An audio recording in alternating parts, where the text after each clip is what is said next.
새벽 안개가 자욱이 내려앉은 산골 마을의 아침은 늘 그렇듯 고요했어요. 풀잎에 대롱대롱 매달린 이슬방울들이 아침 햇살에 반짝이며 영롱한 빛을 흩뿌리는 시간이었죠.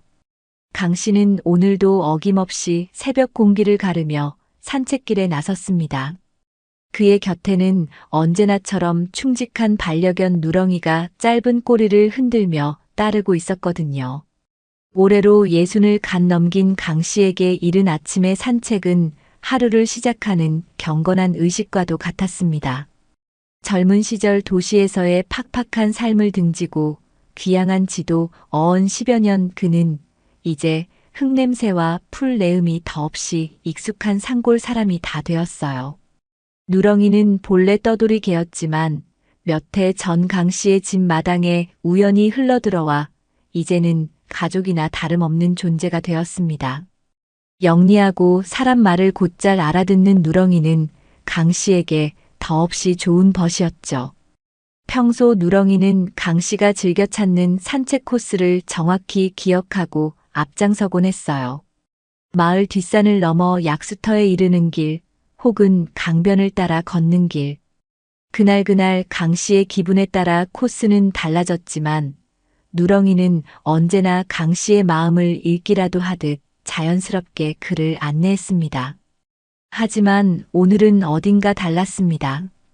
약수터로 향하는 익숙한 갈림길에서 누렁이가 갑자기 걸음을 멈추더니 킁킁거리며 주변의 냄새를 맡기 시작했어요. 그러고는 평소에는 잘 가지 않던 숲이 우거져 길이 희미한 오른쪽 샛길로 고개를 돌리는 것이었습니다. 강 씨가 누렁아, 이리 와. 그쪽은 길이 험하다. 하고 불렀지만 누렁이는 마치 무언가에 홀리기라도 한 듯 그쪽으로 몇 걸음 옮기더니 강 씨를 돌아보며 재촉하는 듯한 눈빛을 보냈죠. 이 녀석 봐라. 오늘따라 왜 이리 고집을 부릴까?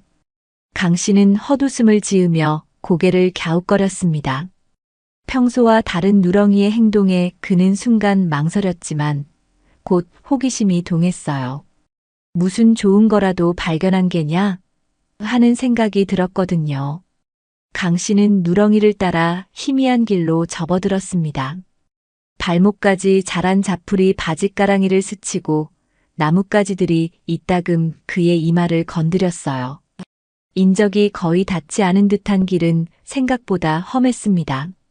이마에 땀이 송골송골 맺힐 무렵 강 씨는 슬슬 되돌아가야 하나 고민하기 시작했죠. 그때였습니다. 앞서가던 누렁이가 갑자기 맹렬하게 짖으며 한 곳을 향해 달려가기 시작했어요.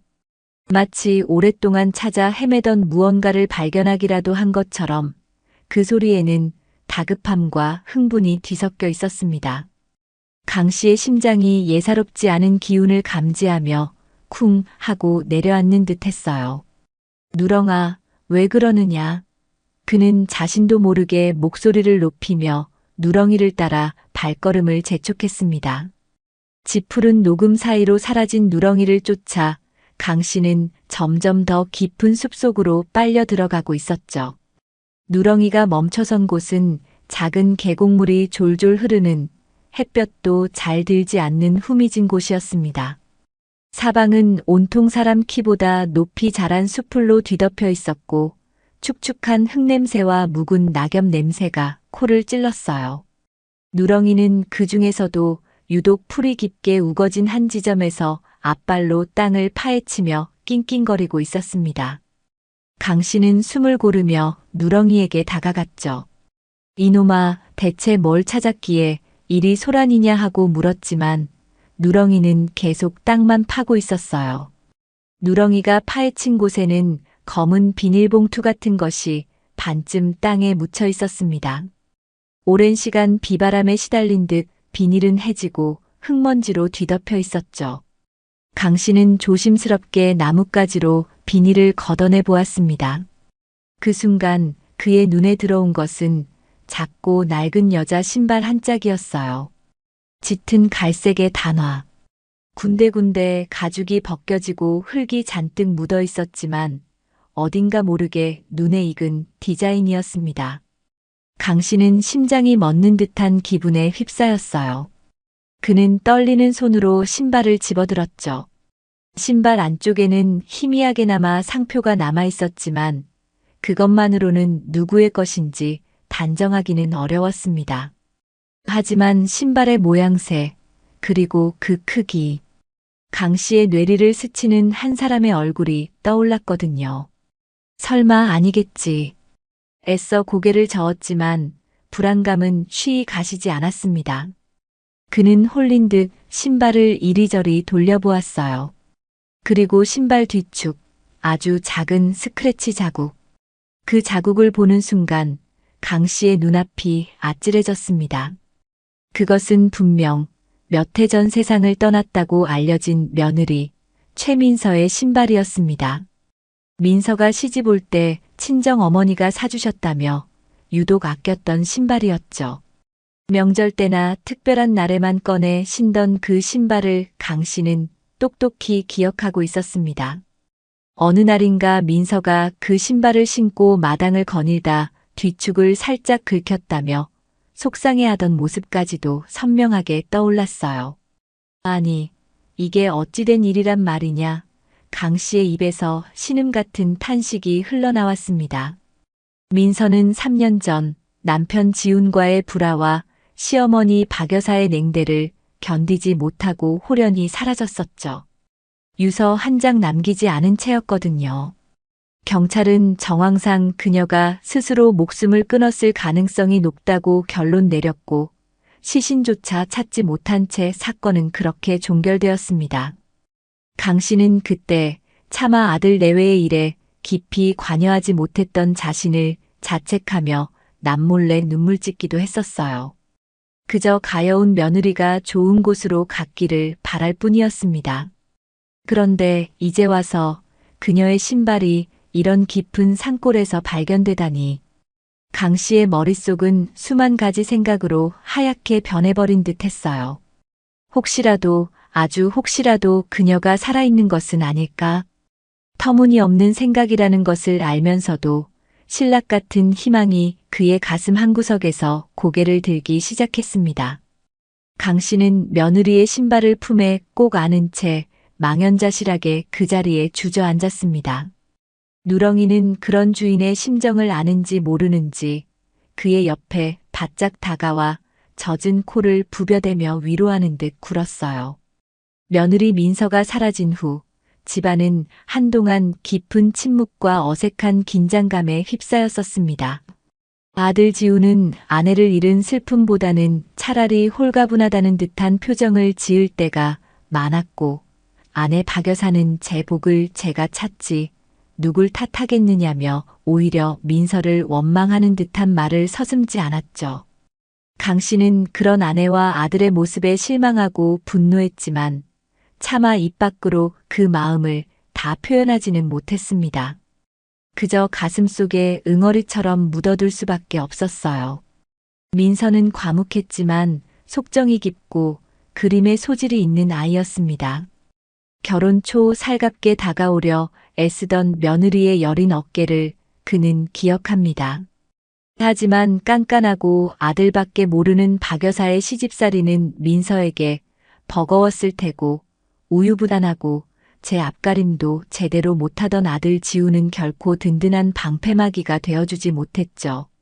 어쩌면 민서는 그 모든 것을 홀로 감내하다 스스로 무너져 내린 것인지도 모릅니다. 강 씨는 이제와 새삼 밀려드는 죄책감과 안타까움에 가슴을 쳤습니다. 만약 민서가 살아있다면 왜 이런 곳에 숨어 지내는 것이며 왜 우리에게 알리지 않은 것일까? 강 씨의 머릿속은 온통 의문으로 가득 찼어요. 이 사실을 당장 아내와 아들에게 알려야 할까? 하지만 박 여사는 분명 길길이 날뛰며 민서를 더욱 비난할 것이고, 지우는 또 어떤 반응을 보일지 짐작조차 하기 어려웠습니다. 섣불리 일을 터뜨렸다가 상황을 더 악화시킬 수도 있다는 생각이 들었죠. 어쩌면 민서가 가족들 모르게 숨어 지내야만 하는 절박한 이유가 있을지도 모릅니다. 강 씨는 자리에서 일어섰습니다.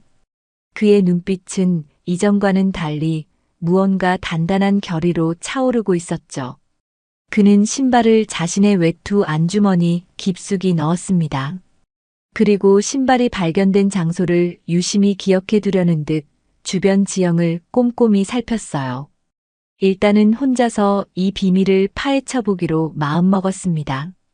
누렁이가 아니었다면 영원히 묻힐 뻔했던 진실의 한 조각. 그는 이 작은 단서가 자신을 어디로 이끌지 알 수 없었지만 외면할 수는 없었습니다. 강 씨는 누렁이에게 가자, 이젠 내려가야지 하고 낮은 목소리로 말했어요. 그러나 그의 마음은 이미 무거운 돌덩이 하나를 짊어진 채 새벽보다 더 깊은 어둠 속을 헤매는 듯 했습니다. 며느리의 신발 한 짝이 그의 평온했던 일상에 거대한 파문을 던지고 만 것이었죠. 집으로 돌아가는 그의 발걸음은 천근만근 무거웠습니다. 다음 날 동이채 트기도 전 강 씨는 뜬 눈으로 밤을 지새우다 결국 뒤척이며 몸을 일으켰습니다. 간밤에 본 며느리의 신발 한 짝이 마치 어둠 속에서 살아 움직이는 것처럼 그의 눈앞에 생생하게 어른거렸거든요. 며칠 전 겪었던 그 충격적인 순간은 잠시도 그의 뇌리에서 떠나지 않았습니다. 아내 박 여사에게는 그저 새벽 공기가 쐬고 싶다는 평범한 이유를 둘러대고 그는 어느 때보다 조용히 방문을 나섰어요. 그의 그림자가 새벽의 푸르스름한 어둠 속으로 길게 늘어졌습니다. 그의 발길은 어제 미처 다 풀지 못한 거대한 의문과 신락 같은 희망을 동시에 품은 채 다시 그 숲속 깊은 곳으로 향하고 있었죠. 혹시라도 민서가 아니면 그녀가 남긴 또 다른 흔적이라도 찾을 수 있을까 하는 간절함이 그의 발걸음을 재촉했습니다. 충직한 누렁이는 오늘도 강 씨의 무거운 마음을 아는지 모르는지 그의 곁을 그림자처럼 말없이 따랐어요. 마치 어제 자신이 한 일이 앞으로 펼쳐질 거대한 이야기의 시작을 알리는 중대한 열쇠였음을 어렴풋이 감지하고 있기라도 한 것처럼 강 씨의 조심스러운 발걸음에 그림자처럼 보조를 맞추었습니다. 숲으로 들어서는 길목에서 느껴지는 새벽 공기는 유난히 차갑고 무겁게 느껴졌죠. 어제 그 낡은 신발 한 짝을 발견했던 작은 계곡 근처에 다다르자 강 씨는 이전보다 훨씬 더 몸가짐을 신중히 했습니다. 그의 모든 신경이 곤두서는 듯 했어요. 혹시라도 민서가 정말 이 근처에 은신하고 있다면 작은 인기척에도 놀라 자취를 감춰버릴 수도 있다는 생각 때문이었습니다. 그는 누렁이의 목덜미를 가볍게 쓰다듬으며 조용히 하라는 눈짓을 보냈고 마치 사냥을 앞둔 노련한 사냥꾼처럼 발소리를 죽여가며 주변의 지형지물을 샅샅이 살피기 시작했어요. 마른 낙엽조차 밟지 않으려는 그의 노력은 처절하기까지 했습니다. 우거진 풀숲을 조심스럽게 헤치고 수십 년은 됨직한 고목의 뒤편을 살피고 햇볕이 잘 들지 않는 바위 틈까지도 혹시나 하는 마음에 놓치지 않으려 애썼죠. 그의 이마에는 어느새 식은 땀이 송골송골 맺혀 있었습니다. 한참을 그렇게 숨막히는 수색을 이어가던 강 씨의 날카로운 눈에 마침내 아주 미세하지만 결정적인 변화가 포착되었습니다. 얼핏 보면 그저 자연스러운 숲의 모습 중 하나로 치부하고 지나치기 쉬웠지만 그의 오랜 산골 생활 경험이 그것이 예사롭지 않음을 알려주고 있었죠. 자세히 살펴보니 분명 사람이 오랫동안 다닌 듯 풀이 지그시 눕혀진 좁은 오솔길이 희미하게나마 이어져 있었어요. 그 길은 어제 신발을 발견했던 바로 그 지점에서 마치 비밀의 문처럼 숲의 더 깊숙한 심장부로 향하고 있었습니다. 강 씨의 심장이 다시금 통제할 수 없을 만큼 빠르게 뛰기 시작했어요. 이 길의 끝에 무언가, 아니 누군가가 있음에 틀림없다. 그는 마른 침을 꿀꺽 삼키며 떨리는 다리를 애써 진정시키고 조심스럽게 그 비밀스러운 오솔길을 따라 첫 발걸음을 옮겼습니다. 얼마나 긴장하며 그 좁은 길을 따라 걸었을까요? 시간 감각마저 무뎌질 만큼 초조한 마음으로 숲을 헤쳐 나아가자 갑자기 시야가 트이면서 숲이 조금 거치고 따스한 아침 햇살이 부드럽게 스며드는 작은 공터 같은 곳이 마법처럼 나타났습니다. 그리고 강 씨는 저도 모르게 그 자리에 얼어붙은 듯 숨을 멈췄어요. 공터 한쪽에 사람이 살고 있는 것이 너무나 분명해 보이는 자그마한 오두막 한 채가 믿을 수 없게도 서 있었기 때문입니다. 언제 폭삭 주저앉아도 이상하지 않을 만큼 낡고 허름한, 금방이라도 쓰러질 것 같은 모양새의 오두막이었지만 그 오두막 지붕 위로 낮게 드리워진 굴뚝에서는 아주 희미하게나마 아침 식사를 준비하는 듯한 연기가 모락모락 피어오르고 있었죠. 그리고 오두막 바로 옆 정성스레 일군 것으로 보이는 작은 텃밭에는 배추와 무 몇 포기가 가을 햇살 아래 파릇파릇 자라고 있었습니다. 바로 그때였어요. 오두막 옆 반쯤 기울어진 헛간 그늘 아래서 아주 작은 그림자가 꼼지락거리며 움직이는 것이 그의 시야에 들어왔습니다. 너무나 작고 여린 분명 어린아이의 형상이었죠. 강 씨는 심장이 발밑으로 쿵 하고 떨어지는 듯한 엄청난 충격을 느꼈습니다. 아이라니. 설마 민서의 아이란 말인가. 그는 본능적으로 커다란 나무 뒤로 자신의 몸을 재빨리 숨긴 채 떨리는 눈으로 그 작은 생명체를 숨죽여 바라보았습니다. 4~5살쯤 되었을까 앙증맞은 분홍색 옷을 입은 여자아이로 보이는 아이가 아무 걱정 없이 혼자서 흙장난을 하며 알아들을 수 없는 노래를 흥얼거리고 있었어요. 가을 햇살에 유난히 반짝이는 아이의 까맣고 부드러운 머리카락, 조망만한 귀여운 얼굴. 거리가 너무 멀어서 아이의 이목구비를 자세히 분간할 수는 없었지만 어딘가 모르게 가슴 한구석이 저릿하게 아파오는 기묘한 느낌이었습니다. 어쩌면 그것은 할아버지로서의 본능이었을지도 모르죠. 강 씨가 아이에게서 도저히 시선을 떼지 못하고 넋을 잃고 있을 때 오두막 문이 끼익하는 날카로운 소리를 내며 안쪽으로 열렸습니다. 그리고 한 여인이 햇살을 등지고 모습을 드러냈죠. 갑자기 쏟아지는 햇볕이 눈부신 듯 한 손으로 이마를 가린 채 아이가 있는 쪽으로 천천히 걸어 나오는 여인. 지난 세월의 풍파를 고스란히 맞은 듯 수척하고 야위어 보였지만 그 걸음걸이와 몸가짐은 여전히 야무지고 단단한 기운을 뿜어내고 있었습니다. 그리고 그 눈빛, 깊고 슬퍼 보이지만 결코 꺾이지 않은 강인한 의지가 담긴 그 눈빛의 주인은 바로 강 씨가 그토록 찾아 헤매던 며느리 최민서였습니다. 강 씨는 자신의 두 눈을 몇 번이고 의심했습니다. 분명 죽은 줄로만 알았던 며느리가 이렇게 버젓이 살아서 그것도 저렇게 예쁜 아이와 함께 자신의 눈앞에 나타나다니. 모든 것이 너무나 비현실적이어서 마치 한낮에 꾸는 꿈속을 헤매는 듯 멍한 기분이었어요. 민서는 아이에게 다가가 허리를 숙이고 무언가 다정한 말을 건네는 듯했고 아이는 엄마의 따뜻한 등장에 세상 가장 행복한 표정으로 환하게 웃으며 작은 두 팔을 벌려 민서의 목에 와락 매달렸습니다. 그 너무나 평화롭고 아름다운 모정의 풍경을 바라보는 순간 강 씨의 눈시울이 자신도 모르게 뜨겁게 달아올랐습니다. 살아있었구나. 정말로 살아있었어. 이 아이와 함께 그의 가슴 속에서는 안도감과 함께 형언할 수 없는 깊은 슬픔, 그리고 자신과 아들이 그녀에게 주었던 상처에 대한 일말의 분노마저 뒤섞여 거친 소용돌이를 일으켰습니다. 그는 더 이상 그 자리에 못 박힌 듯 서 있을 수 없었어요. 민서가 혹시라도 자신의 존재를 눈치채기 전에 그는 서둘러 무거운 몸을 돌려왔던 길을 숨 가쁘게 되짚어 내려왔습니다. 하지만 그의 머릿속은 온통 민서의 야윈 얼굴과 천사처럼 해맑은 그 아이의 모습으로 가득 차 있었죠.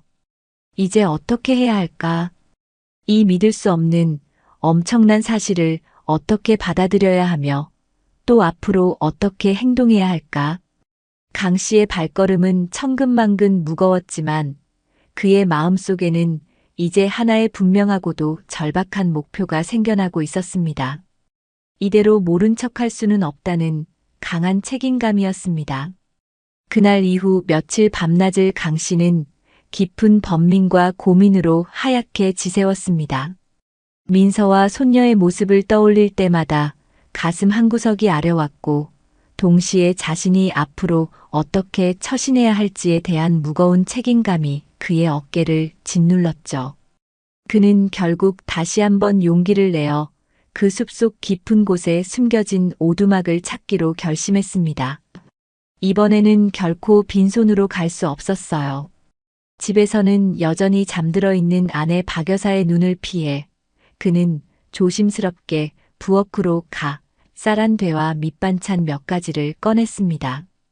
그리고 어물전에라도 다녀온 사람처럼 꾸미기 위해 장바구니에 그것들을 담고 아이가 좋아할 만한 빛깔 고운 사탕과 작은 과자 몇 봉지를 자신의 주머니에 슬며시 챙겨 넣었죠.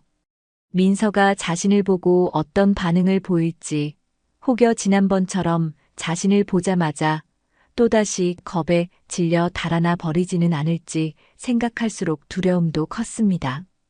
하지만 이대로 그 가여운 모녀를 외면할 수는 없다는 절박한 생각이 그의 등 뒤에서 더 강하게 그를 떠밀고 있었어요. 그는 오두막이 어렴풋이 보이기 시작하는 공터 근처에 이르러 일단 동행한 누렁이를 커다란 참나무에 단단히 묶어두었습니다. 혹시라도 영리한 누렁이가 먼저 달려들어 민서나 아이를 놀라게 할까봐 염려되었기 때문입니다. 누렁이는 주인의 깊은 속내를 아는지 낑낑거리지 않고 얌전히 그의 지시에 따랐죠. 강 씨는 마른 목을 축이기 위해 크게 헛기침을 한번 하고는 떨리는 마음을 다잡고 아주 천천히 오두막을 향해 다가갔습니다. 혹시라도 인기척을 낼까봐 발소리를 최대한 죽였지만 그의 심장 소리는 마치 마을 어귀의 큰 북소리처럼 그의 귓가에 요란하게 울리는 듯 했어요.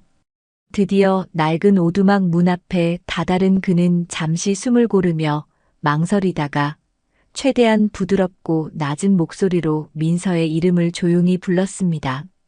민서야, 혹시 안에 있느냐? 나다, 애비이다. 그의 목소리는 긴장감 때문인지 미세하게 떨리고 있었죠. 안에서는 한동안 아무런 대답도 인기척도 들려오지 않았습니다. 마치 빈집처럼 고요했어요. 강 씨는 가슴이 철렁 내려앉는 것을 느꼈지만 포기하지 않고 다시 한번 아까보다는 조금 더 또렷한 목소리로 민서를 불렀습니다.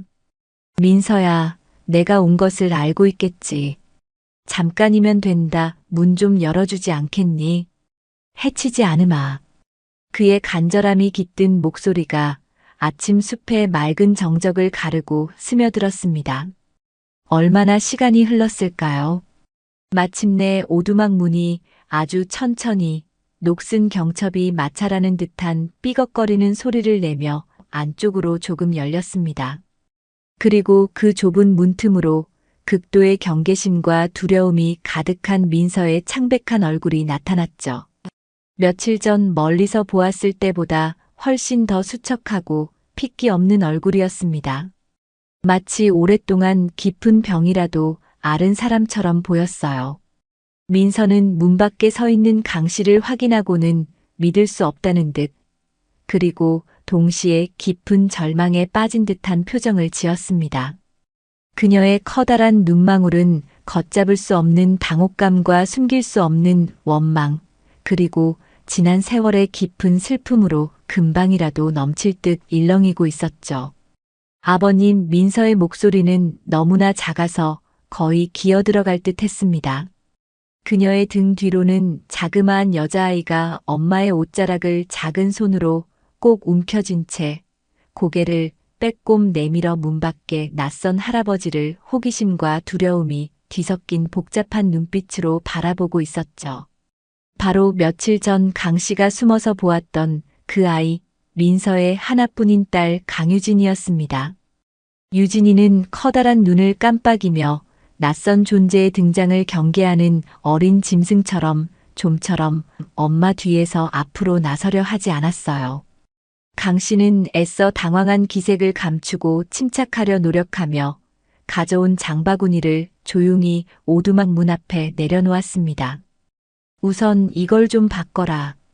변변찮은 것이지만 아이도 있는데 굶을 수는 없지 않느냐. 그의 목소리에는 진심 어린 걱정이 묻어났습니다. 하지만 민서는 강 씨가 내려놓은 장바구니에는 눈길조차 주지 않은 채 절박하고 처절한 눈빛으로 강 씨에게 다가와 그의 바짓가랑이라도 붙잡을 듯 애원하기 시작했어요. 아버님, 제발 부탁드립니다. 저희 모녀를 못 본 것으로 해주시면 안 될까요? 저희는 그저 이렇게 세상과 등지고 조용히 아무도 모르게 살고 싶을 뿐이에요. 그녀의 목소리는 이미 짙은 물기에 젖어 금방이라도 뜨거운 눈물을 후두둑 쏟아낼 것만 같았습니다. 도대체 여긴 어떻게 아시고 오신 거예요? 제발 저희를 그냥 이대로 내버려 두세요. 네. 민서는 어느새 두 손을 간절히 모아 빌며 하염없이 고개를 숙였습니다. 강 씨는 그런 민서의 처절한 모습과 그 뒤에 숨어 여전히 불안한 눈빛으로 자신을 훔쳐보는 작은 아이의 모습에 심장이 갈기갈기 찢어지는 듯한 아픔을 느꼈어요. 오죽했으면 이 여리고 착한 아이가 오죽이나 독한 마음을 먹었으면 이 어린 것을 데리고 이런 험한 산골에 숨어 살 생각을 다 했을까? 그는 차마 민서의 그 간절한 부탁을 매정하게 거절할 수도, 그렇다고 이 기막힌 상황을 마냥 모른 척 묵인할 수도 없어 깊고 깊은 갈등에 휩싸였습니다. 그의 눈에는 어느새 주체할 수 없는 뜨거운 눈물이 방울방울 고여 있었죠. 한동안 오두막 앞 세 사람 사이에는 숨막히는 침묵만이 무겁게 감돌았습니다. 그 침묵 속에서 유진이의 작은 숨소리만이 유난히 크게 들려오는 듯했어요. 그날 가슴 아픈 재회 이후 강 씨는 며칠에 한 번씩 아내 박 여사의 눈을 피해 몰래 민서의 오두막을 찾았습니다. 그의 발걸음은 비밀스러웠지만 그 속에는 가여운 며느리와 손녀를 향한 깊은 연민과 책임감이 담겨 있었죠. 처음 오두막을 다시 찾았을 때 민서는 여전히 극도로 경계하며 문도 잘 열어주지 않으려 했어요. 강 씨는 그저 말없이 가져온 식량과 아이 옷까지 그리고 작은 장작더미를 문 앞에 두고 돌아설 수밖에 없었습니다. 하지만 강 씨가 아무런 위협도 가하지 않고 어떤 추궁도 없이 묵묵히 필요한 물건들을 가져다 놓고 돌아가는 날들이 반복되자 민서도 아주 조금씩은 마음에 굳게 닫힌 빗장을 풀기 시작하는 듯 했습니다. 무엇보다 어린 딸 유진이를 생각해서라도 강 씨의 꾸준한 도움을 마냥 외면하고 거절할 수만은 없었을 거예요. 며칠을 굶을 뻔한 적도 있었으니까요. 유진이는 처음에는 문틈으로 훔쳐보는 낯선 할아버지를 무서워하며 엄마 뒤에만 숨어 있었지만 강 씨가 슬쩍 놓고 간 빛깔 고운 사탕과 달콤한 과자 맛을 본 이후로는 조금씩 경계를 풀었습니다. 이제는 강 씨가 찾아오면 수줍게 고개를 숙여 인사를 건네거나 작별 인사를 할 때 작은 손을 흔들어 주기도 했죠. 강 씨는 그런 피부치 손녀의 작고 사랑스러운 모습에 가슴 한구석이 따뜻하게 녹아내리는 것을 느꼈습니다. 그것은 그가 아주 오랫동안 잊고 지냈던 종류의 감정이었어요. 어느덧 단풍이 곱게 물들기 시작한 가을날 저녁 무렵 강 씨는 여느 때처럼 약간의 곡식과 따뜻한 솜니부를 챙겨 민서의 오두막을 찾았습니다. 산속의 밤은 일찍 찾아오고 또 유난히 추웠으니까요. 민서는 마침 저녁 식사를 준비하고 있었는지 오두막 밖간이 아궁이에 나뭇가지를 넣으며 불을 지피고 있었습니다. 타닥타닥 장작 타는 소리가 고요한 숲속에 정겹게 울려 퍼졌죠. 강 씨가 가져온 쌀자루와 두툼한 솜니부를 건네자 민서는 처음으로 희미하게나마 고개를 숙여 고맙습니다, 아버님. 하고 분명한 목소리로 인사를 했습니다. 그 작은 변화와 진심이 담긴 목소리에 용기를 얻은 강 씨는 늘 마음속에 품고 있었지만 차마 꺼내지 못했던 질문을 조심스럽게 던졌어요. 애미야, 이제는 좀 괜찮다면 나에게 모든 것을 말해줄 수 있겠느냐? 어찌된 일인지, 어찌하여 이런 깊은 산속에서 이 어린 것과 이리 힘들게 지내고 있는 것인지 나는 도무지 이해할 수가 없구나. 민서는 잠시 아궁이 속에 타오르는 붉은 불꽃을 아무 말 없이 그저 멍하니 바라보았습니다. 그녀의 아름다웠던 얼굴에는 지난 몇 년간의 고통과 슬픔, 그리고 깊은 체념이 그림자처럼 드리워져 있었어요. 한참 동안의 무거운 침묵 끝에 민서는 마침내 아주 낮고 떨리는 목소리로 자신의 기구했던 이야기를 하나씩 털어놓기 시작했습니다. 그것은 마치 오래된 상처를 다시 헤집는 것처럼 고통스러운 과정이었죠.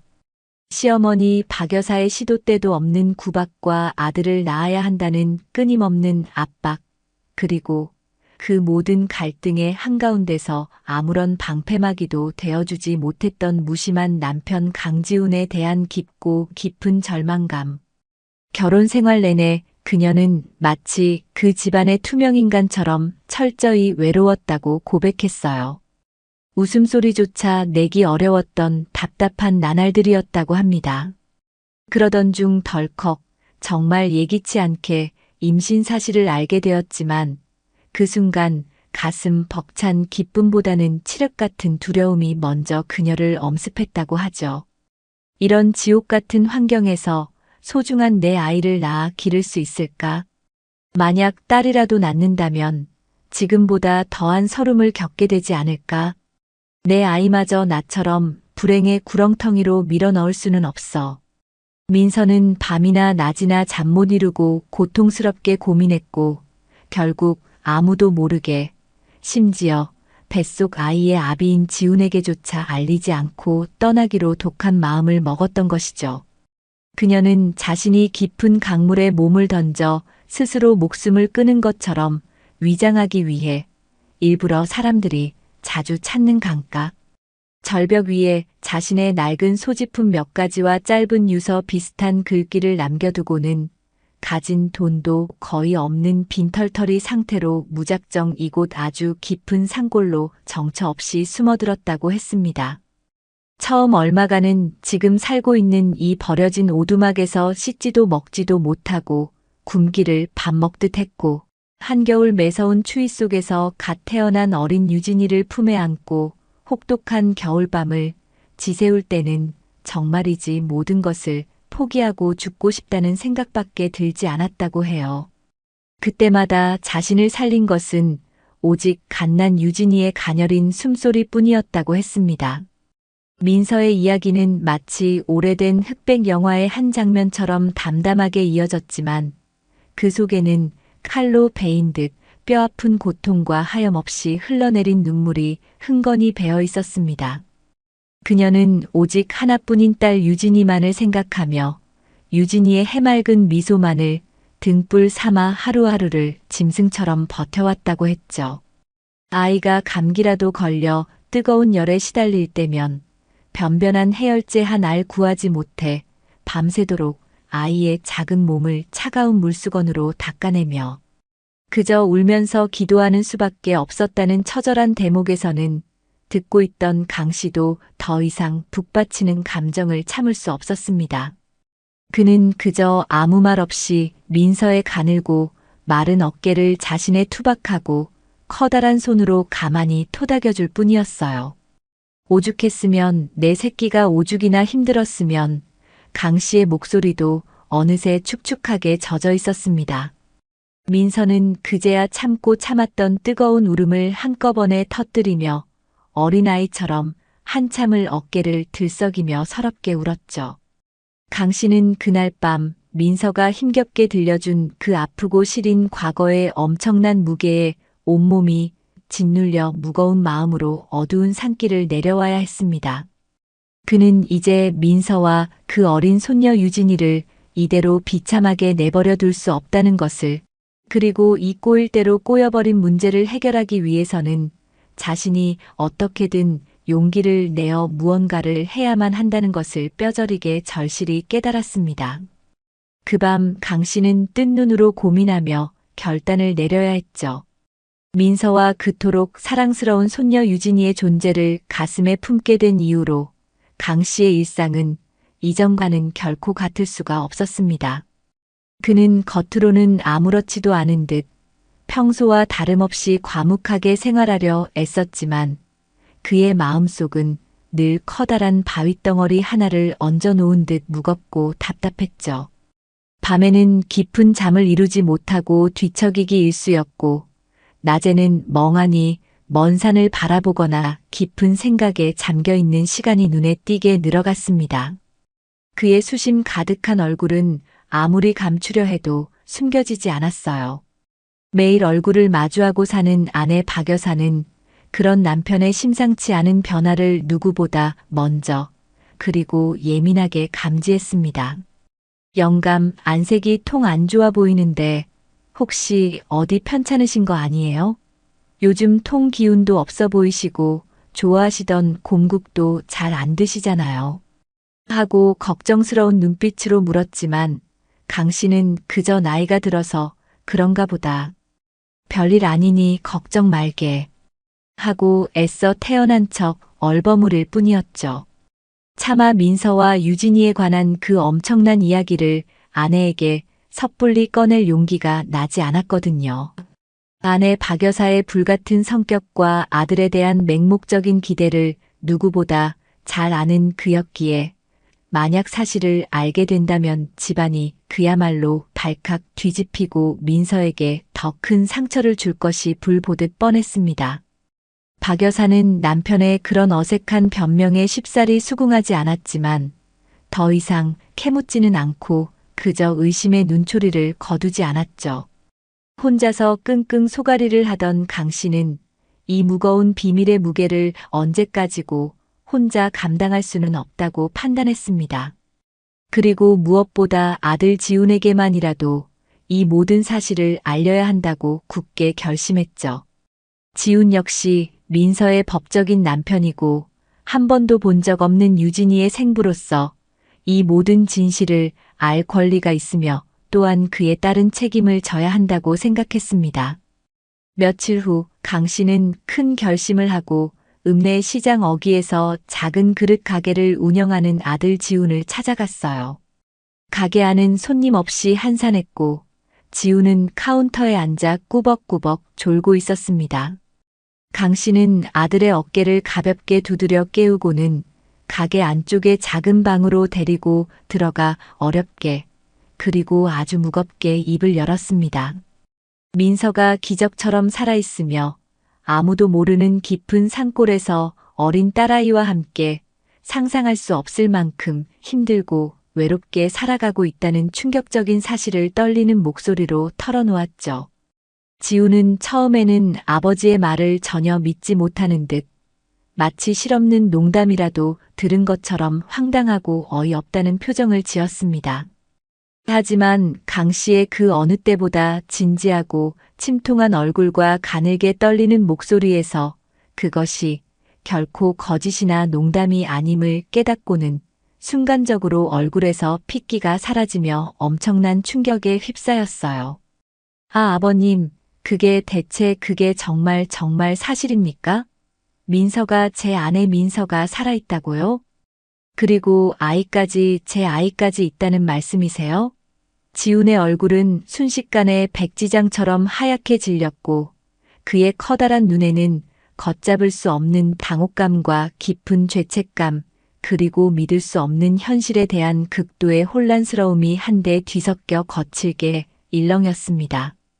지훈은 한동안 아무 말도 하지 못하고 마치 영혼이라도 빠져나간 사람처럼 망연자실한 표정으로 허공만 응시하고 있었습니다. 그의 머릿속은 과거 자신이 민서에게 저질렀던 수많은 무심함과 용서받지 못할 어리석었던 행동들이 마치 파노라마 영상처럼 쉴 새 없이 스쳐 지나갔죠. 시어머니의 모진 등살에 못 이겨 단 한 번도 아내를 따뜻하게 감싸주지 못했던 자신의 비겁함, 민서의 깊은 외로움과 눈물을 애써 외면하고 방관했던 자신의 이기심, 심지어는 그녀가 흔적도 없이 사라졌을 때 슬픔보다는 오히려 홀가분함과 일말의 안도감마저 느꼈던 자신의 파렴치함까지. 숨막히는 후회와 뼈저린 자책감이 거대한 파도처럼 그의 온몸으로 밀려와 그의 가슴을 인정사정 없이 아프게 후려쳤습니다. 제가 민서에게 도대체 무슨 짓을 한 겁니까? 저는 인간도 아닙니다. 지우는 자신의 머리를 감싸쥐었습니다.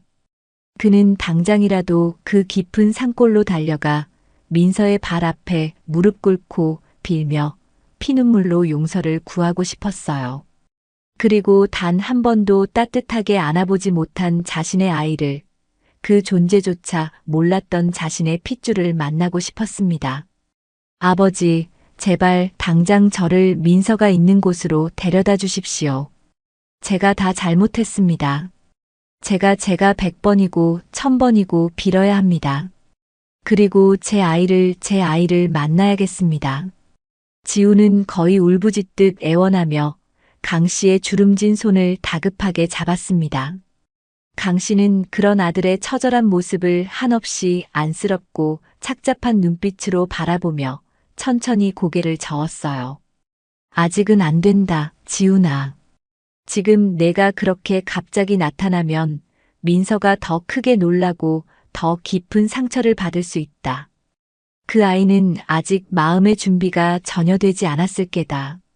조금만 더 시간을 갖고 내 진심을 보여줄 수 있는 방법을 찾아야 한다. 그리고 무엇보다 유진이, 내 딸에게도 충격을 주어서는 안 되지 않겠니? 강 씨는 흥분한 아들을 간신히 진정시키며 낮은 목소리로 조심스럽게 타일렀습니다. 지우는 아버지의 침착한 말에 일단 끓어오르는 감정을 억누르고 이성을 되찾았지만 그의 마음은 이미 험한 산골 외딴 오두막에 외롭게 있을 민서와 단 한 번도 보지 못한 딸 유진에게로 달려가고 있었습니다. 강 씨는 아들 지훈의 그토록 간절하고 애끓는 바람을 참아 끝까지 외면할 수는 없었습니다. 아비로서, 그리고 한때 민서를 아꼈던 시아버지로서 그는 이 꼬인 매듭을 풀기 위해 어떻게든 노력해야 한다고 생각했죠. 며칠 후 그는 다시 민서의 오두막을 찾아 조심스럽게 지훈의 이야기를 꺼냈습니다. 지훈이 모든 사실을 알고 있으며 과거 자신의 잘못을 뼈저리게 뉘우치고 있고 단 한 번만이라도 직접 만나 진심으로 용서를 빌고 싶어 한다고 차분히 전했죠. 또한 유진이에게도 언젠가는 아빠의 존재를 알려야 하지 않겠냐고 설득했습니다. 민서는 처음에는 마치 전기에라도 감전된 사람처럼 펄쩍 뛰며 완강히 거부했어요. 다시는 그 사람의 얼굴을 보고 싶지 않다고, 이제 와서 그런 말을 하는 것이 무슨 소용이냐며 싸늘하게 고개를 저었습니다. 그녀의 눈빛에는 여전히 깊은 상처와 불신이 가득했죠.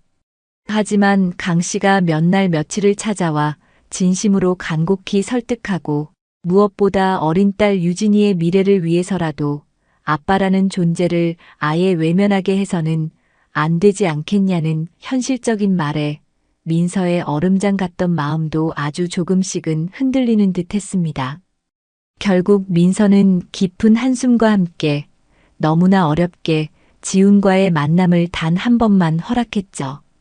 다만 어린 유진이가 충격을 받거나 놀라지 않도록 최대한 조심해달라는 간곡한 부탁과 함께였습니다. 그녀의 목소리는 여전히 불안감으로 떨리고 있었어요. 드디어 약속한 날, 강 씨는 아침 일찍부터 안절부절 못하는 지훈과 함께 무거운 발걸음으로 민서의 오두막으로 향했습니다. 지훈의 얼굴은 극도의 긴장과 초조함으로 창백하게 굳어 있었고 연신 마른 침을 삼키며 불안한 기색을 전혀 감추지 못했어요. 그의 손에는 유진이에게 줄 작은 인형과 그림책이 들려 있었지만 그것을 제대로 건넬 수 있을지조차 자신이 없어 보였습니다. 드디어 오두막 앞에 도착하자 민서가 유진이의 작은 손을 꼭 잡고 문 밖으로 천천히 걸어 나왔습니다. 몇 년 만에 이렇게 가까이서 마주한 민서의 모습에 지우는 순간적으로 숨이 멎는 듯한 충격을 받았습니다. 그녀는 예전보다 훨씬 더 야위고 수척해졌지만 그 깊고 슬픈 눈빛만은 여전히 쉽게 꺾이지 않을 단단한 심지를 담고 있었죠. 민서는 지훈을 아무런 감정도 느껴지지 않는 그저 담담하고 싸늘한 눈빛으로 바라볼 뿐 어떤 말도 먼저 건네지 않았습니다. 유진이는 처음 보는 낯선 남자의 강렬한 시선에 잔뜩 겁을 먹고 어색해하며 엄마 민서의 등 뒤로 얼른 숨어버렸어요. 그리고는 고개만 빼꼼 내밀어 경계심 가득한 눈으로 지훈을 훔쳐보았습니다. 어색하고 무거운 숨막히는 침묵이 세 사람 사이에 감돌았습니다. 마치 시간이 멈춰버린 듯 했죠. 먼저 그 질식할 듯한 침묵을 깬 것은 결국 지훈이었습니다. 그는 더 이상 버티지 못하고 민서의 발 앞에 힘없이 털썩 무릎을 꿇었습니다. 민서야, 내가 정말 다 잘못했다. 나 같은 놈은 용서받을 자격도 없다는 거 잘 안다. 그래도 정말 미안하다. 그의 목소리는 후회와 슬픔으로 격하게 떨리고 있었고 그의 두 눈에서는 참아왔던 뜨거운 눈물이 쉴 새 없이 흘러내려 그의 뺨을 적셨죠. 그는 차마 고개를 들어 민서의 얼굴을 제대로 쳐다보지도 못한 채 그저 어린아이처럼 흐느끼며 용서를 구하는 말만 기계적으로 되풀이했습니다. 민서는 여전히 아무런 표정 변화 없이 싸늘하게 식은 눈으로 그런 지훈을 그저 무심히 내려다볼 뿐이었어요.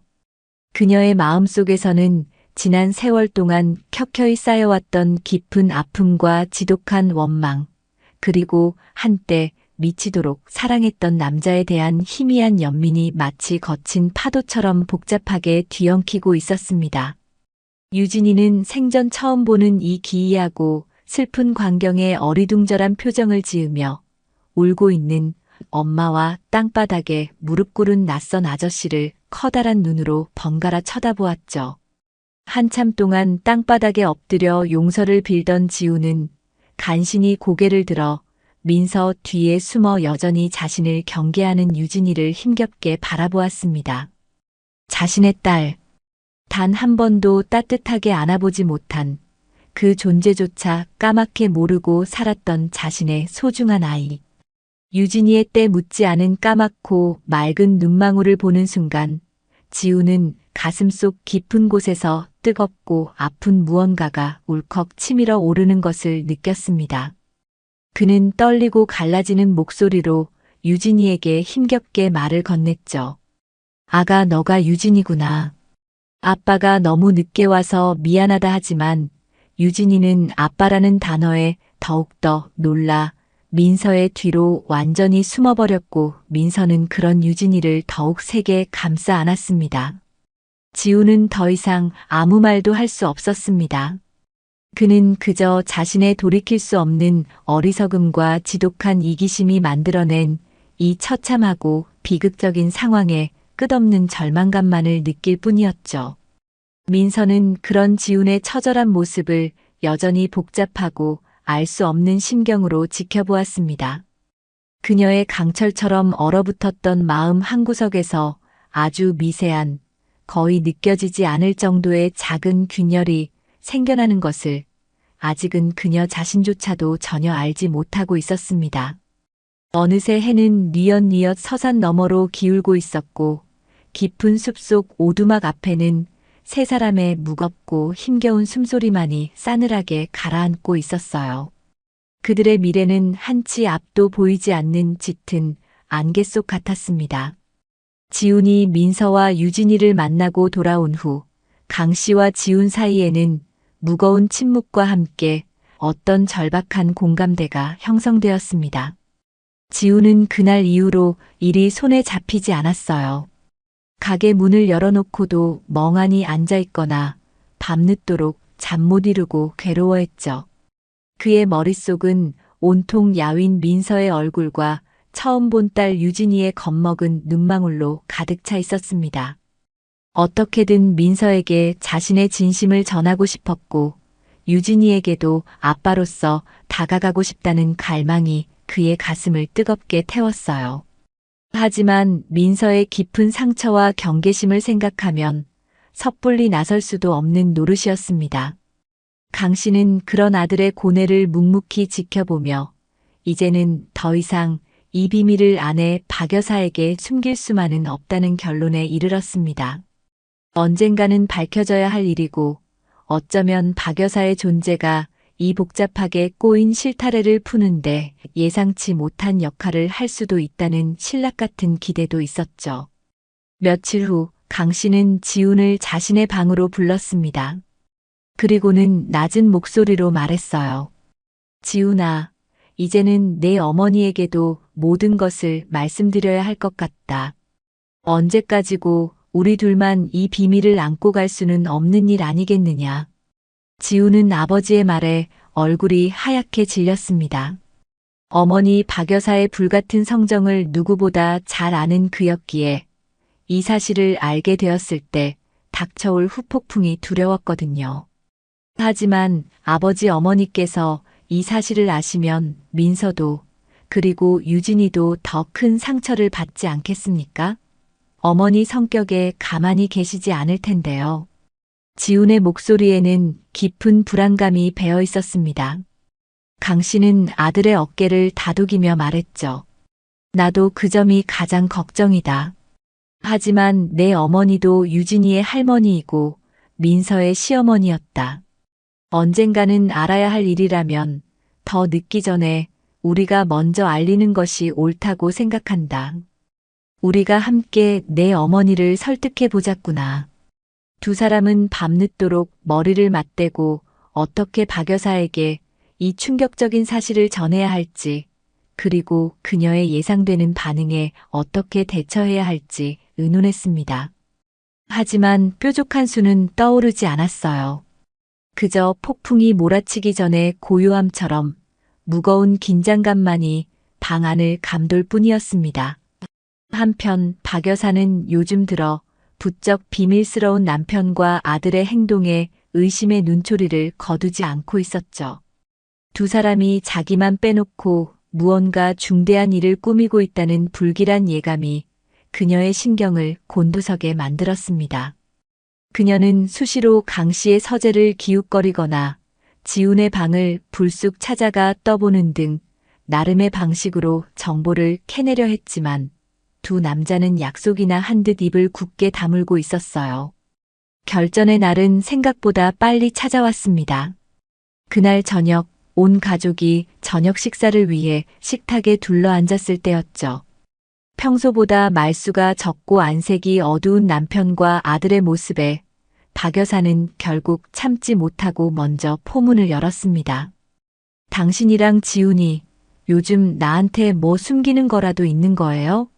두 사람 다 안색도 안 좋고 며칠 전부터 뭔가 이상하다는 거 나도 다 알고 있어요. 대체 무슨 일이길래 나한테까지 쉬쉬하는 건데요?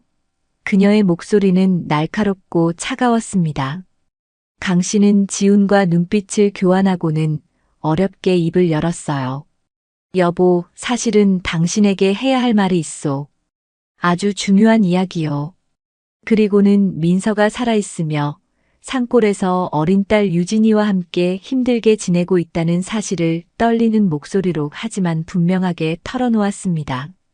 지훈은 고개를 숙인 채 아무 말도 하지 못했죠. 박 여사는 처음에는 남편의 말을 전혀 믿지 못하는 듯 지금 농담하시는 거예요? 죽은 애가 어떻게 살아있다는 말이에요? 하며 황당하다는 표정을 지었습니다. 하지만 강 씨의 진지하고 침통한 표정과 아들 지훈의 괴로운 침묵에서 그것이 결코 거짓이 아님을 직감한 순간 그녀의 얼굴은 경악과 불신으로 하얗게 질렸어요. 그리고 잠시 후 엄청난 배신감과 분노가 그녀의 온몸을 지배하기 시작했습니다. 뭐라고요?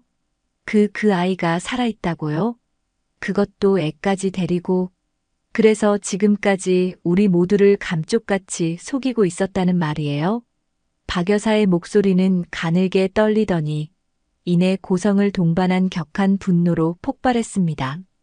그녀는 식탁을 내리치며 벌떡 일어섰죠. 기가 막혀서 어떻게 그런 파렴치한 년이 다 있단 말이에요. 우리를 우롱해도 유분수지, 죽은 사람 취급이나 받고, 그리고 당신들은 그걸 알고도 나한테 숨겨왔다는 거예요? 박 여사의 분노는 걷잡을 수 없이 타올랐습니다. 그녀는 민서가 자신들을 기만하고 지운을 버렸으며 집안에 먹칠을 했다며 온갖 비난과 저주를 퍼부었어요.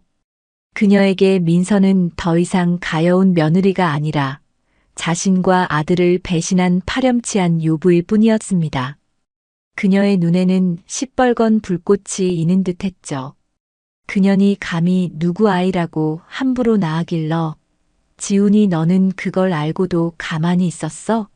당장 가서 그년 머리채라도 잡고 끌고 오지 못하고. 지훈이 떨리는 목소리로. 어머니, 제발 민서도 그럴 만한 사정이 있었을 겁니다. 그리고 유진이는 제 딸입니다. 하고 항변하려 했지만 박 여사는 아들의 말을 들으려 하지도 않았습니다. 사정? 무슨 사정? 시부모 속이고 남편 버리고 도망친 년한테 무슨 사정이 있다는 거냐? 그리고 내 딸이라고? 내가 뭘 안다고 그게 내 딸이라는 걸 확신해. 그녀의 입에서는 차마 입에 담기 힘든 모진 말들이 쏟아져 나왔죠. 강 씨가 여보, 제발 진정하고 내 말 좀 들어보시오. 민서도 그동안 말 못할 고생을 많이 했소. 그리고 유진이는 분명 우리 손녀요. 하며 아내를 진정시키려 했지만 이미 이성을 잃은 박 여사에게는 어떤 말도 통하지 않았습니다. 집안은 그야말로 아수라장이 되었고 박 여사는 민서를 절대 용서할 수 없으며 그 아이 또한 자신의 손녀로 인정할 수 없다고 완강하게 소리쳤어요. 그날 밤 강 씨의 집에는 잠 못 이루는 세 사람의 깊은 한숨과 절망감만이 가득했습니다. 폭풍은 이제 막 시작된 것처럼 보였죠. 박 여사가 민서와 유진이의 존재를 알게 된 후 강 씨의 집안은 그야말로 살얼음판을 걷는 듯한 긴장감이 감돌았습니다. 박 여사는 입만 열면 민서에 대한 원망과 분노를 쏟아냈고 강 씨와 지우는 그런 아내와 어머니 앞에서 가저 죄인처럼 고개를 숙일 수밖에 없었죠. 이런 험악한 분위기 속에서 며칠이 흘렀을 무렵 숲속 오두막에 예상치 못한 일이 생겼습니다. 갑자기 밤부터 어린 유진이가 열이 펄펄 끓으며 심하게 앓기 시작한 것이었어요. 민서는 어쩔 줄 몰라 당황했고 외딴 산골에서 마땅한 약도 없이 해줄 수 있는 것이라고는 밤새도록 아이의 이마에 찬 물수건을 갈아주는 것뿐이었습니다. 유진이는 고열에 시달리며 끙끙 앓는 소리를 냈고 그 소리를 들을 때마다 민서의 가슴은 갈기갈기 찢어지는 듯했죠. 이러다 우리 유진이가 잘못되기라도 하면 어쩌나. 그녀는 극도의 불안감과 절망감에 휩싸였습니다. 날이 밝자마자 민서는 고민 끝에 강 씨에게 도움을 청하기로 했어요. 자존심도 중요했지만 지금은 아이의 생명이 더 위급하다고 판단했기 때문입니다. 그녀는 아픈 유진이를 등에 업고 비틀거리며 산길을 내려와 약속된 장소에서 강 씨에게 유진이의 상태를 알렸죠. 강 씨는 창백하게 질린 민서의 얼굴과 불덩이처럼 뜨거운 유진이의 몸 상태에 크게 놀라 즉시 지훈에게 연락했습니다. 소식을 들은 지훈은 하던 일을 모두 내팽개치고 약과 해열제 등을 챙겨 한달음에 산으로 달려왔어요. 그는 아픈 유진이를 보자마자 눈시울이 붉어졌고 민서에게 연신 미안하다는 말을 되풀이하며 아이를 정성껏 간호하기 시작했습니다. 민서는 그런 지훈의 모습이 낯설면서도 한편으로는 아주 조금이나마 의지가 되는 것을 느꼈죠.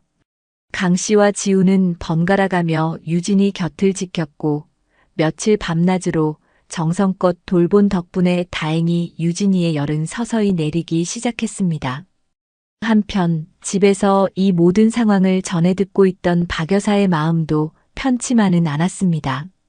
그녀는 여전히 민서에 대한 분노를 거두지 않았지만 단 한 번도 본 적 없는 어린 손녀가 아프다는 소식에 자신도 모르게 마음이 쓰였거든요. 그 어린 것이 무슨 죄가 있다고 필시 그 어미 때문에 고생하는 것이겠지. 그녀는 겉으로는 아무렇지도 않은 척 오히려 자업자득이지. 누가 그런 험한 데서 애를 낳아 기를 했나 하며 냉정한 말을 내뱉었지만 속으로는 밤잠을 설치며 유진이의 안위를 걱정했습니다. 그녀는 강 씨가 오두막에 다녀올 때마다 그래서 그 애는 좀 괜찮아졌답디까? 하고 퉁명스럽게 묻곤 했지만 그 목소리에는 숨길 수 없는 염려가 묻어났죠. 강 씨는 그런 아내의 미묘한 변화를 놓치지 않았습니다. 아무리 모질게 굴어도 핏줄에 대한 정까지 완전히 끊어낼 수는 없는 모양이었어요. 유진이가 어느 정도 기력을 회복했을 무렵 지우는 작은 토끼 인형과 그림책 몇 권을 사들고 다시 오두막을 찾았습니다. 그는 어색하게나마 유진이에게 인형을 건네며 말을 걸었고 유진이는 처음에는 경계했지만 곧 귀여운 토끼 인형의 마음을 빼앗겨 작은 미소를 지어 보였죠. 지우는 그런 딸의 모습에 가슴 벅찬 감동을 느꼈습니다. 비록 짧고 어색한 순간이었지만 그들 사이에는 아주 가느다란 희망의 끈이 연결되는 듯 했어요. 그날 저녁 강 씨는 지훈이 몰래 찍어온 유진이의 사진 몇 장을 박 여사에게 슬며시 건네보았습니다. 사진 속에는 토끼 인형을 품에 안고 해맑게 웃고 있는 유진이의 모습이 담겨 있었죠. 박 여사는 처음에는 누가 이런 걸 보라고 가져왔어요 하며 신경질적으로 사진을 밀쳐내려 했지만 자신도 모르게 사진 속 아이의 얼굴에서 눈을 떼지 못했습니다. 그리고 그 순간, 아주 짧은 순간이었지만 그녀의 얼음장 같던 얼굴에 희미한 미소가 스쳐 지나갔어요. 마치 한겨울 얼어붙었던 강물 밑으로 봄 기운이 스며들듯 그녀의 단단하던 방어막에 아주 작은 균열이 생겨나고 있었습니다. 물론 그녀는 곧바로 다시 냉정한 표정으로 돌아와 애는 애일 뿐이지. 그 어미가 문제야. 그 어미가. 하고 쏘아붙였지만 강 씨는 그 작은 변화에서 한 줄기 희망을 발견할 수 있었죠. 유진이가 아팠던 며칠 동안 민서는 지훈의 달라진 모습을 가까이서 지켜볼 기회가 많았습니다. 그는 예전에 무심하고 이기적이었던 남편과는 분명 다른 사람이 되어 있었죠. 밤낮으로 유진이 곁을 지키며 헌신적으로 간호했고 민서에게도 진심으로 미안해하며 조심스럽게 다가오려 노력했습니다. 그의 눈빛에는 과거에는 찾아볼 수 없었던 깊은 후회와 딸에 대한 절실한 애정이 담겨 있었어요. 물론 민서의 마음속 깊은 곳에는 여전히 지훈에 대한 불신과 원망이 남아 있었지만 그의 꾸준하고 진솔한 모습, 그리고 무엇보다 한결같이 자신과 유진이를 묵묵히 지지해주는 시아버지 강 씨의 따뜻한 보살핌 속에서 그녀의 얼어붙었던 마음도 아주 조금씩은 변화의 가능성을 향해 움직이기 시작했습니다. 정말로 이 사람이 변한 걸까? 만약 그렇다면 우리 유진이를 위해서라도 다시 한번 기회를 주어야 하는 걸까? 그녀는 밤마다 잠든 유진이의 얼굴을 내려다보며 복잡한 생각에 잠기곤 했죠. 유진이의 평범하고 안정된 미래를 위해서라면 그녀는 어떤 결정이라도 내릴 준비가 되어 있었습니다. 한편 집에서 손녀 유진이의 사진을 본 이후로 박 여사의 마음속에서는 격렬한 내적 갈등이 일고 있었습니다. 민서에 대한 뿌리 깊은 분노와 배신감은 여전했지만 동시에 한 번도 안아보지 못한 어린 손녀에 대한 궁금증과 핏줄에 대한 본능적인 끌림 또한 무시할 수 없었거든요. 그녀는 며칠을 고민하다 결국 누구에게도 알리지 않고 몰래 그 숲속 오두막 근처라도 가보기로 결심했습니다. 내 눈으로 직접 봐야겠어. 그년이 정말 내 손녀를 데리고 어떻게 살고 있는지, 그리고 그 아이가 정말 내 핏줄이 맞는지. 박 여사는 마치 중대한 작전이라도 수행하는 사람처럼 단단히 옷을 차려입고 강 씨가 일러준 어렴풋한 기억을 더듬어 조심스럽게 산길을 올랐습니다. 한참을 헤맨 끝에 그녀는 마침내 멀리서나마 연기가 피어오르는 민서의 오두막을 발견할 수 있었죠. 그녀는 커다란 나무 뒤에 몸을 숨기고 숨죽여 오두막 쪽을 살폈습니다. 마침 민서가 마당에서 유진이에게 햇볕을 좇으며 빨래를 널고 있었어요. 비록 남루한 차림이었지만 유진이를 바라보는 민서의 눈빛은 세상 그 누구보다 따뜻하고 헌신적이었습니다. 유진이는 엄마 곁을 종종거리며 따르다가 작은 꽃을 발견하고는 환하게 웃으며 민서에게 달려가 자랑했죠. 그 소박하지만 평화로운 모녀의 모습은 박 여사가 상상했던 것과는 사뭇 달랐습니다. 그녀는 민서가 아이를 방치하거나 학대하며 비참하게 살고 있을 것이라고 지레짐작했었거든요. 하지만 눈앞에 펼쳐진 풍경은 가난하지만 서로를 의지하며 살아가는 애틋한 모정 그 자체였습니다. 박 여사는 자신도 모르게 그 모습을 한참 동안 멍하니 바라보았어요. 그러던 중 예기치 못한 일이 벌어졌습니다. 마당에서 놀던 유진이가 작은 나비를 따라 아장아장 걷다가 그만 박 여사가 숨어있는 나무 근처까지 오게 된 것이었어요. 갑작스러운 상황에 박 여사는 너무 놀라 피할 겨를도 없이 유진이와 정면으로 마주치고 말았습니다. 유진이는 처음 보는 낯선 할머니의 모습에 잠시 걸음을 멈추고 커다란 눈을 동그랗게 떴죠. 하지만 겁을 먹거나 울음을 터뜨리는 대신 오히려 해맑게 웃으며 자신이 들고 있던 작은 들꽃을 박 여사에게 불쑥 내밀었습니다. 한모니, 꽃, 아이의 꿈이 먹고 순수한 행동에 박 여사는 순간 망치로 머리를 한 대 얻어맞은 듯한 충격을 받았습니다. 그 작은 손, 티 없이 맑은 눈망울, 그리고 조건 없는 호의. 박 여사는 자신도 모르게 떨리는 손을 뻗어 그 꽃을 받으려 했지만 차마 용기가 나지 않았죠. 바로 그때 유진이를 찾으러 나온 민서가 박 여사를 발견하고는 깜짝 놀라 그 자리에 얼어붙었습니다. 박 여사는 당황한 나머지 아무 말도 하지 못하고 황급히 몸을 돌려 도망치듯 산을 내려왔어요. 하지만 그녀의 머릿속에는 방금 전 유진이가 내밀었던 작은 들꽃과 한모니 하고 불렀던 그 천진난만한 목소리가 계속해서 맴돌았습니다. 가슴 한구석에서 뜨거운 무언가가 울컥 치밀어 오르는 것을 느끼며 그녀는 난생 처음으로 자신이 얼마나 어리석고 모진 사람이었는지 깨닫기 시작했죠. 변화의 씨앗은 그렇게 예기치 않은 순간에 가장 순수한 존재를 통해 그녀의 마음에 뿌려지고 있었습니다. 산에서 내려온 후 박 여사는 며칠 동안 깊은 혼란과 죄책감에 시달렸습니다. 유진이의 해맑은 얼굴과 한몬이라고 불렀던 그 목소리가 귓가에 생생하게 맴돌며 그녀를 괴롭혔죠. 그녀는 난생 처음으로 자신이 민서에게 얼마나 모질고 잔인하게 굴었는지, 그리고 그 결과로 한 가정을 파탄 직전까지 몰고 갔는지 뼈저리게 후회하기 시작했습니다. 문득 젊은 시절 자신 역시 시어머니의 엄한 시집살이와 남편의 무관심 속에서 홀로 눈물 찢던 과거가 떠올랐어요. 나도 그때는 참 힘들고 외로웠지. 그런데 나는 왜 며느리에게 똑같은, 아니 더한 고통을 주었을까?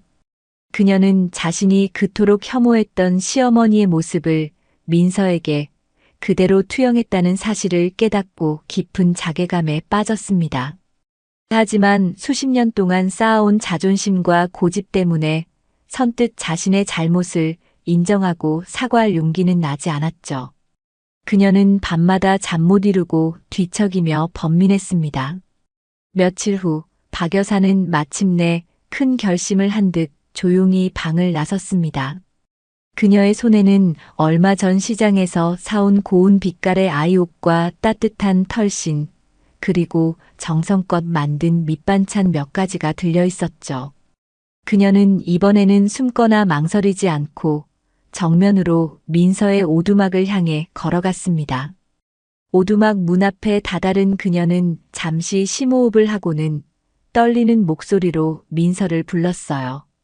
애미안하다. 잠깐 들어가도 되겠느냐? 안에서 인기척을 느낀 민서가 문을 열고 나왔고 문 밖에 서 있는 시어머니의 모습에 크게 놀라 당황한 표정을 지었습니다. 하지만 박 여사의 얼굴에는 이전과 같은 냉기나 분노 대신 어딘지 모르게 지치고 슬퍼 보이는 기색이 어려 있었죠. 박 여사는 아무 말 없이 민서에게 들고 온 꾸러미를 건넸습니다. 애 옷이랑 반찬 몇 가지다. 산속은 추울 테니 애 감기 들지 않게 잘 입히거라. 그녀의 목소리는 낮고 가라앉아 있었습니다. 민서는 시어머니의 예기치 않은 방문과 행동에 어쩔 줄 몰라 하며 그저 꾸러미를 받아들 뿐이었죠. 두 사람 사이에는 한동안 무거운 침묵이 흘렀습니다. 어떤 거창한 사과나 해명의 말도 오가지 않았지만 그 침묵 속에서 두 여인은 서로의 눈빛을 통해 많은 것을 읽을 수 있었어요. 박 여사의 눈가에는 희미한 물기가 어렸고 민서 역시 그동안 응어리졌던 시어머니에 대한 원망이 조금은 누그러지는 것을 느꼈습니다. 그것은 말 없는 화해였고 더디지만 진실된 용서의 시작이었습니다. 그로부터 며칠 뒤 강 씨는 조심스럽게 한 가지 제안을 했습니다. 온 가족이 함께 민서의 오두막 근처에서 조촐한 저녁 식사라도 한번 같이 하는 것이 어떻겠냐는 것이었죠. 민서와 박 여사 모두 처음에는 망설였지만 강 씨의 간곡한 설득과 무엇보다 유진이를 생각하는 마음에 결국 동의했습니다. 약속한 날 오후 강 씨와 지훈, 그리고 박 여사는 약간의 음식과 돗자리를 들고 민서의 오두막을 찾았어요. 오두막 앞 작은 공터에 돗자리를 펴고 둘러앉았지만 여전히 어색하고 불편한 기운이 감돌았습니다. 하지만 어른들의 그런 복잡한 심경과는 아랑곳 없이 유진이는 오랜만에 만난 할아버지와 아빠, 그리고 조금은 낯설지만 신기한 할머니의 등장에 신이 나서 재롱을 부렸죠. 아이는 서툰 몸짓으로 노래를 부르기도 하고 작은 돌멩이를 주워와 할머니 박 여사의 손에 꼭 쥐어주기도 했습니다. 박 여사는 처음에는 어색해하며 어쩔 줄 몰라 했지만 손녀의 천진난만한 모습에 자신도 모르게 입가에 희미한 미소가 떠올랐어요. 그녀는 서툰 솜씨로 유진이의 흐트러진 머리를 정리해주기도 하고 가져온 과자를 아이의 입에 넣어주기도 했습니다. 그 모습은 더 이상 예전에 냉정하고 엄격했던 시어머니가 아니었죠. 식사는 비록 간소했고 대화는 거의 없었지만 그날 숲속 작은 공터에 모인 가족의 모습은 위태롭지만 분명한 희망의 빛을 품고 있었습니다. 유진이라는 작고 순수한 존재가 얼어붙었던 어른들의 마음을 조금씩 녹이며 그들을 하나로 이어주는 따뜻한 다리가 되어주고 있었거든요. 숲속에서의 어색하지만 의미 있었던 작은 식사 이후 강 씨 가족에게는 아주 느리지만 분명한 변화의 바람이 불기 시작했습니다. 가장 먼저 논의된 것은 민서와 유진이의 거처 문제였죠. 강 씨와 지우는 더 이상 민서와 어린 유진이가 그 험하고 외딴 산골 오두막에서 고생하며 살게 할 수는 없다고 강력하게 주장했습니다. 처음에는 민서도 다시 세상으로, 특히 시댁과 관련된 곳으로 돌아가는 것에 대해 깊은 불안감과 거부감을 느꼈어요. 과거의 아픈 기억들이 그녀를 망설하게 만들었죠. 하지만 밤마다 유진이의 잠든 얼굴을 보며 그리고 자신에게 진심으로 다가오려 애쓰는 지훈과 강 씨의 모습을 보며 그녀의 마음도 조금씩 움직이기 시작했습니다. 유진이의 교육 문제도 있었고 무엇보다 아이에게 안정적이고 평범한 환경을 만들어주고 싶다는 엄마로서의 바람이 컸기 때문입니다. 여러 날에 걸친 논의 끝에 일단은 강 씨 부부가 살고 있는 본가 근처에 작은 방을 하나 얻어 민서와 유진이가 지내기로 잠정적으로 합의했어요. 당장 시댁으로 합가하는 것은 민서에게도 그리고 아직 완전히 마음을 열지 못한 박 여사에게도 부담스러울 수 있다는 현실적인 판단 때문이었습니다. 새로운 거처로 옮기기로 결정하면서 민서는 조심스럽지만 단호하게 자신의 몇 가지 조건을 내걸었습니다. 그것은 더 이상 과거처럼 일방적으로 참고 희생하는 삶을 살지 않겠다는 그녀의 다짐이기도 했죠. 그녀는 자신과 유진이가 하나의 독립된 인격체로서 존중받기를 원했고 자신의 삶에 대한 최소한의 자율성을 보장받기를 바랐습니다. 또한 지훈에게는 남편으로서 그리고 아버지로서 과거의 잘못을 진심으로 뉘우치고 앞으로 변함없이 가정을 지키겠다는 확고한 약속을 받고 싶어 했어요. 지훈은 민서의 모든 조건을 무조건 수용하며 눈물로 자신의 진심을 호소했습니다. 그는 앞으로 어떤 일이 있어도 민서와 유진이의 곁을 든든하게 지키는 좋은 남편, 좋은 아버지가 되겠다고 굳게 맹세했죠. 놀랍게도 박 여사 역시 민서가 내건 조건들에 대해 이전처럼 길길이 날뛰거나 반대하지 않았습니다. 그녀는 그저 침묵으로 어쩌면 마지못해 고개를 끄덕이는 것으로 그 모든 변화를 받아들이는 듯 했어요. 그것은 그녀 나름의 방식으로 과거의 자신과 화해하고 새로운 가족의 형태를 인정하려는 힘겨운 노력의 표시였습니다. 그녀의 마음속 깊은 곳에서도 완고했던 얼음이 녹아내리고 있음을 짐작하게 하는 대목이었죠. 며칠 후 민서와 유진이는 마침내 정들었던 숲속 오두막을 떠나 강 씨가 마련해준 아담한 세보금자리로 이사했습니다. 아직은 모든 것이 낯설고 어색했지만 그들의 얼굴에는 이전에는 볼 수 없었던 작은 설렘과 희미한 기대감이 감돌았어요. 이삿짐을 정리하던 어느 날 오후 유진이는 거실에서 그림책을 보던 박 여사에게 다가가 서툰 발음으로 할머니, 이 그림책 읽어주세요. 하고 말을 건넸습니다. 박 여사는 순간 당황했지만 이내 어색한 미소를 지으며 유진이를 자신의 무릎에 앉히고는 그림책을 천천히 읽어주기 시작했죠. 그 모습을 부엌에서 지켜보던 민서와 강 씨, 그리고 지훈의 얼굴에는 따뜻한 미소가 번졌습니다. 모든 상처가 하루아침에 아물 수는 없겠지만 그들은 이제 서로를 조금씩 이해하고 보듬어 안으며 새로운 희망을 향해 한 걸음씩 나아가고 있었어요. 그들 가족의 미래는 여전히 안개 속처럼 불투명한 구석도 있었지만 이제 그 안개 속에는 분명 따스한 햇살 한 줄기가 비치고 있었습니다. 가끔 강 씨는 충직한 누렁이와 함께 그들이 처음 민서를 발견했던 숲길을 산책하곤 했죠. 그 숲은 이제 슬픔과 비밀의 장소가 아닌 용서와 화해, 그리고 새로운 시작을 안겨준 고마운 공간으로 그들의 기억 속에 자리 잡고 있었습니다. 숲은 여전히 그들 가족에게 낮은 목소리로 하지만 분명한 희망의 노래를 속삭여주는 듯 했어요. 그들의 이야기는 아직 끝나지 않았지만 분명 더 나은 내일을 향해 흘러가고 있습니다.